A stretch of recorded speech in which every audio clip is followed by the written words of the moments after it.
I'm Kurt Indovina, and this is Remember When, the show about old stories in gaming history told with new perspectives. And today, we're looking back on Nintendo's greatest console failure, the Wii U, and how it led to one of its greatest achievements, the Nintendo Switch. Back in 2005, the Wii changed not just how we played games, but who could be gamers. It broadened the market from children and teenagers to pretty much anyone and everyone. The Wii gave Nintendo a position in gaming that just few other consoles ever get to have, but its follow-up, the Wii U, wasn't just only confusing, but it squandered the Wii's success. So, what happened? How did we go from something that almost everyone just instinctively knew how to use to, well, this, something that not a whole lot of people understood? Before we go any further, I need to clear the air on something. Now, I did work at Nintendo back in 2013 in the debug and game testing department. There he is. However, my time there holds absolutely no bearings in what eventually happened to the Wii U. But still, nonetheless, it's important I mention it. Okay, on with the show. Let's start at the beginning. 8 years back at E3, President of Nintendo America, Reggie Fils-Aimé took the stage to reveal the eagerly awaited follow-up to the Wii. There is one more order of business left for us today: to make a proper introduction to a new gaming companion. Now, it's kind of impossible to predict what Nintendo will do next, but what they revealed that day was certainly unsuspecting. And at first glance, it was kind of difficult to understand exactly what it was. So to demonstrate this, I wanted to see how my friends would fare explaining it to me as though I had absolutely no idea about it at all. This is Michael. What would you consider your official title again? Editor. Senior, make me senior editor. And this is Miranda. Explain to me what the Wii U is, as though I have no idea what it is at all. The Wii U is the sequel to the Wii. And has a separate gamepad. It has a tablet? Oh, it has a tablet. And a lot of the same games as the Wii, and everything else is pretty much the same as the Wii. So, before you knew that there was gonna be a Switch, Nintendo was testing it out. See, we know that now. In a way, it just kind of looks like a clunky Switch. Kind of a prototype Switch. Yeah, that's what I'm gonna go with the little tablet shit. The Wii U was a game console that tried to be a local mobile console, if that makes sense. That's Jeff Bakalar. He's an editor for CNET and was actually there at the Wii U's reveal. I do remember feeling a next console reveal was, it felt early. What I remember from that reveal is they played this sort of pre-shot and produced video of just like all these wackadoo things you would be doing with a Wii U. And I specifically remember just sort of looking around after the lights came up after that video and everyone sort of just being like, what the hell is this contraption? In those events, you have the kind of like fanboy people who are just losing their minds because it's anything Nintendo. But I definitely remember this very vivid and clear, like lucid feeling of like, oh no, this doesn't seem like this is the right direction at all. Now, to me, there were some good ideas in there, like asymmetrical multiplayer, for example, where one player would be playing only on the gamepad while others use the TV to see it from a different point of view. That's an interesting idea. And the secondary screen is an inspiring take on managing your inventory, looking at maps and menu screens. Those things clicked to me from a gaming standpoint. But then there were other things that didn't really click, like the overemphasis of a new controller rather than saying it was a new system, or the fact that there was a camera to video chat with people, or that they were really pushing it being a web browser, and that it was also a universal TV remote.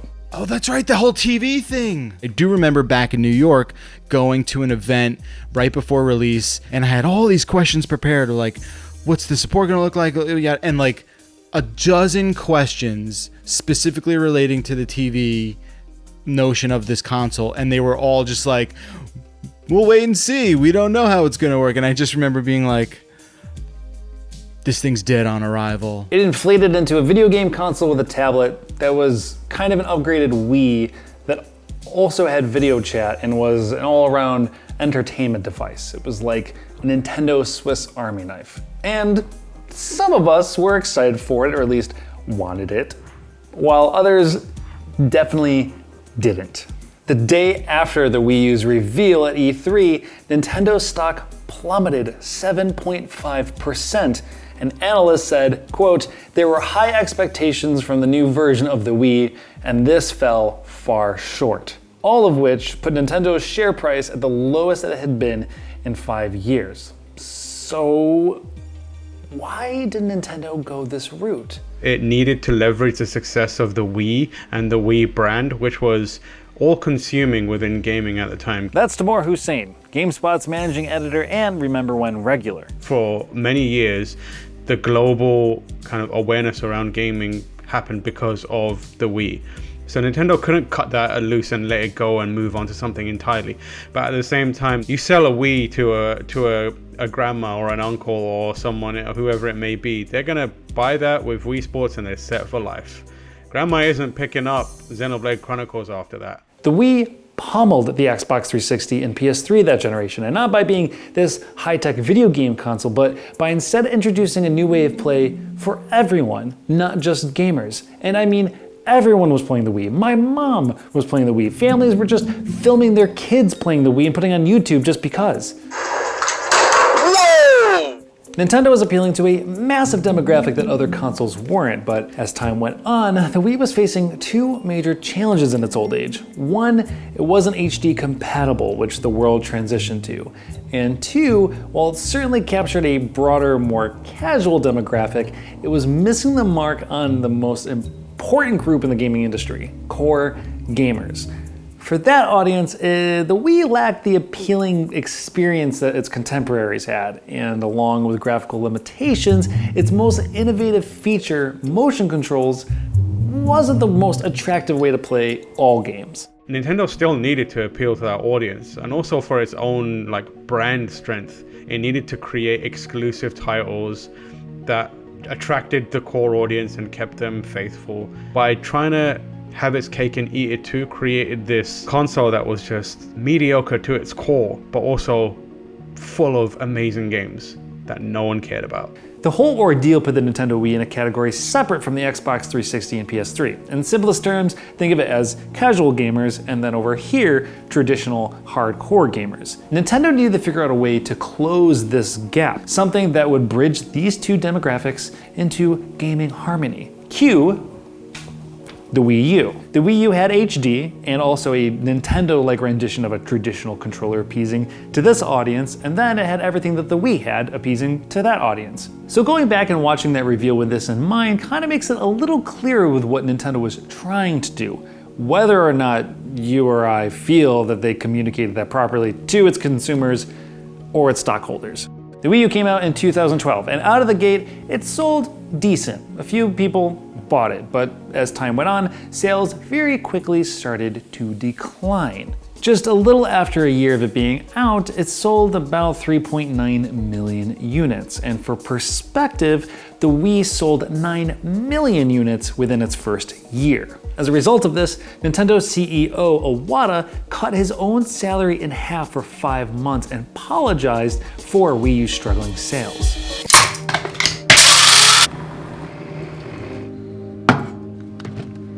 In time, Nintendo's first-party games are what defined this console, showing it in its best light, and truly embodying the capabilities of its main feature, the gamepad. Games like Pikmin 3, Mario Kart 8, Super Mario 3D World, Splatoon, both the Wind Waker and Twilight Princess Zelda HD remasters, and Super Mario Maker, which was this console's defining moment. That game would be impossible without a second screen.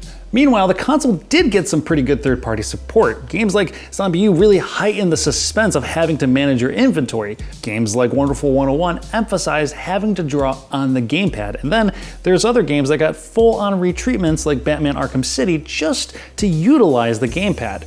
Also, we can't not mention Amiibo, which was an incredible take on the Toys to Life craze that happened with stuff like Skylanders. But even with really good games, decent third-party support, and the collecting craze that was Amiibos, it just wasn't enough. Nintendo missed the mark on both gamers and the average consumer who didn't really seem to understand what this was.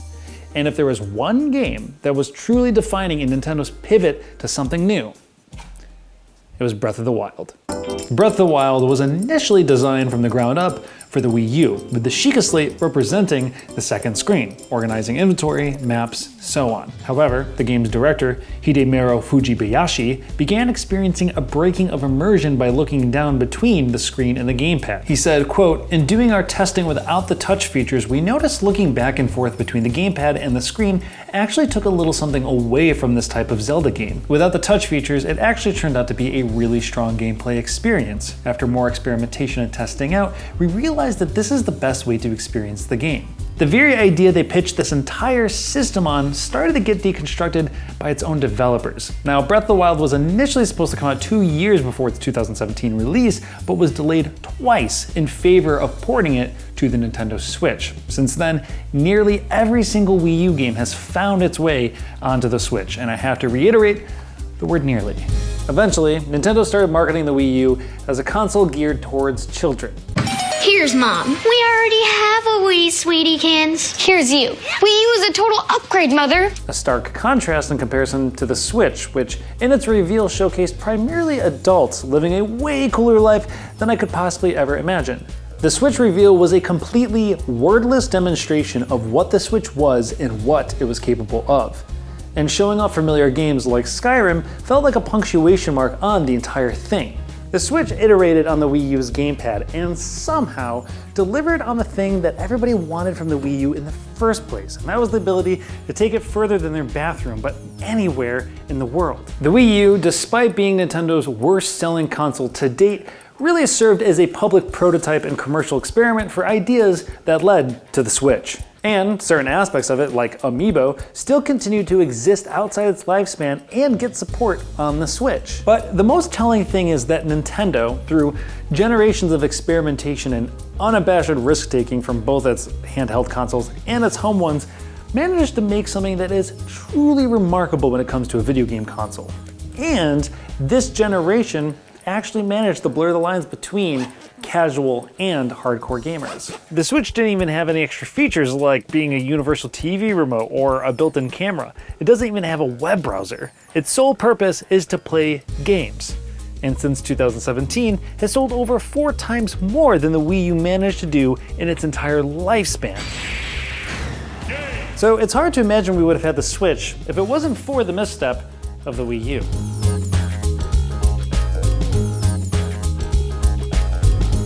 Till next time, see you later.